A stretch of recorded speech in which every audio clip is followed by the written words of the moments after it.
Hey, and welcome to the Lore Tours Interdimensional Spaceport, your destination for tours through the lore behind some of the most fascinating individuals, groups, and events in the multiverse.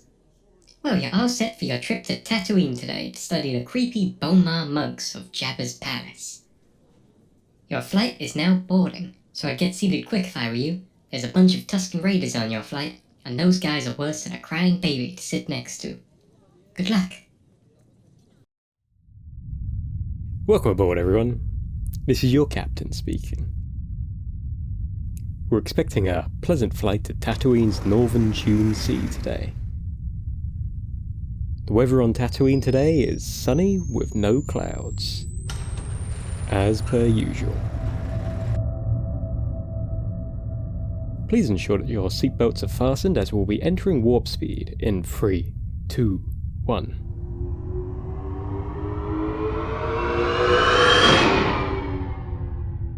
Tatooine, home to scum, villainy, and the Bomar monks. Let's take a closer look. On the barren desert planet of Tatooine, at the fringes of the northern Dune Sea, lies a great sandrock and durasteel structure known as Jabba's Palace. Despite playing host to the great and powerful of the galaxy's criminal underworld, it is the mysterious and secretive monks of the Bomar Order who are the most fascinating individuals to call Jabba's palace home. Founded over 700 years prior to the Battle of Yavin, the Bomar monks established themselves on Tatooine by building a grand monastery that would later go on to become the base of operations for famed crime lord Jabba the Hutt. The isolated location of their new monastery would suit the Bomar Order's religious doctrine of isolation from all physical sensations and emotion in order to enhance the power of their minds. On their path to enlightenment, the monks would shun simple comforts, wearing the most basic of clothes, foregoing most social interactions, and consuming a bland herb-based tea as their only form of nourishment. Their progress towards enlightenment would be judged by a series of tests that would assess each monk's knowledge of their ancient texts and their ability to cut themselves off from the physical world. After many years of study and tests, monks could reach a point of enlightenment. They would become at peace with the universe, and their mental power would become so advanced that they would no longer require the use of their voice, instead communicating telepathically.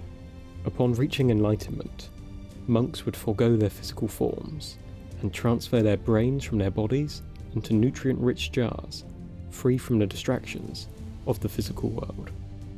This process of enlightenment was not always simple, however. In fact, it was a very tricky operation, and was occasionally performed on monks who had not truly achieved full enlightenment. For these unfortunate holy men, the enlightenment operation would cause severe side effects. Shocked by the separation from its body, the unenlightened monk's brain would often experience extreme psychosis and mentally scream for days on end, disturbing the other disembodied and fully enlightened monks who spent their days roaming the halls of their monastery, pondering the mysteries of life and controlling BT-16 perimeter droids, which served as their means of transportation. After 150 years of near isolation, the Bomar monks began to become more involved with the population of an increasingly civilized Tatooine.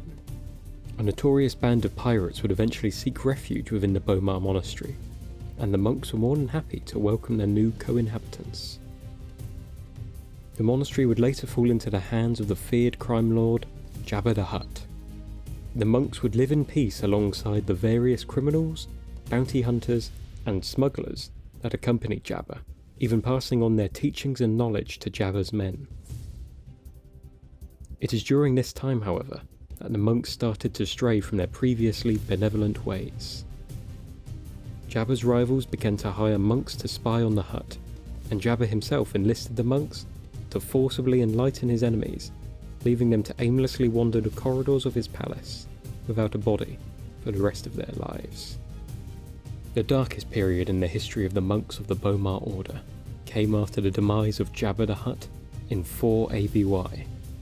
In the chaos that followed the death of Jabba, the monks emerged from the lower levels of Jabba's palace, forcibly enlightening any of his henchmen that crossed their paths.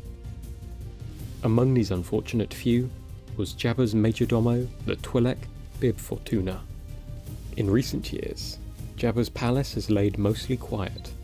However, down below, in its lowest levels, the monks of the Bomar Order are growing in size, luring unsuspecting thieves into their monastery, expecting untold riches, only to be left roaming the corridors, bodiless and silently screaming, for the rest of their days. Well folks, I think we've outstayed our welcome here on sunny Tatooine today. It's time to get you all home. I've been your captain today, Captain Rick, and I would like to thank you for choosing to fly with us.